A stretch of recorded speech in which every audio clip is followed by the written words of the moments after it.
সকালে উঠে খেলা করতে গেছে, খাইনি, কিছু করেনি, ওখানে খেলতে গেছে। একটা বল যেন কালকে হাতে ঢুকে গেছে, হার মাকে যেন কইতে এসে ডাকতেছে। তো ওই মেলা তোরা আছে মারেনি, তো হার মা রোড থেকে কইছে বাড়ি চলে, তুই খেলতে হবে না, ডাকছে যে খেলিস না, যখন মানুষের এত হয়েছে আর কারোর কথা কই না, তোর কথা কইছে, তো তুই বাড়ি চলে আসবি না। ডাকলে তখন হাম ওঠে বসে থাকবো, হার মাঝে নানির বাড়ি এখানে, তো ওইখানে থেকে গেছে। হাম ওঠে বসে থাকলে হাত ভাই তনকে কইছি আজকে পিকনিক করবো, তো সব এখন টাকা তুলছে যে পিকনিক করবে সে। হান মা ওঠি বসে আছে, তো হাম বাড়ি আইনো, তো ওই তখন মোবাইল নিলে দেখে মানে কেমন করছে, মানে নিজে ওটা সবাই ছিল, কেমন করছে। আমি কইছি কি হয়েছে রে, কইছে কিছু হয়নি, কথা তনকে ওই শুইতে গেছে।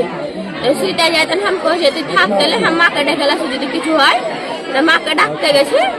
ওঠে কেড়ে মানে কিছু কয়নি, আগে পিছিয়ে গেছি, যে তখন আগে দেখতে নি এক জ্বর মাইনে তখন পালিয়ে গেছে। তনকে পালাতে পারলেছিল, ওই যার সাথে ইয়ে আছে তার সাথে হার মাঝে কথা কাটাকাটি করলে, তো ওঠি মা বসে থেকে গেছে, তো হাম বাড়ি এসে মোবাইল টেলে ফেরতে চলে গেছি, দাইসে দেখছি যে ফের হার ভাই ওঠি পড়ে আছে, আর চালাচুলি কিছু করে না। তোমার মা কোথায় ছিল? আমার মা বাড়িতে ছিল।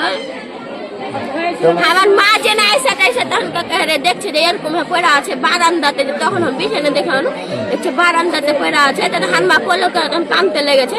আর খালাও যেন ছিল সোতে কেড়ে সত্যি সবজিওয়ালা কানতে, দেখে আমার মামাতে ভাই কয়েছে যে আসিফ মরে গেছে, মানে ওনার নাম আসিফ। তখনকার দড়িয়ে এসছে, দেখছি যে নাই, কেন ডাক্তারের কাছে দড়িয়ে দেখছি আর নাই, মানে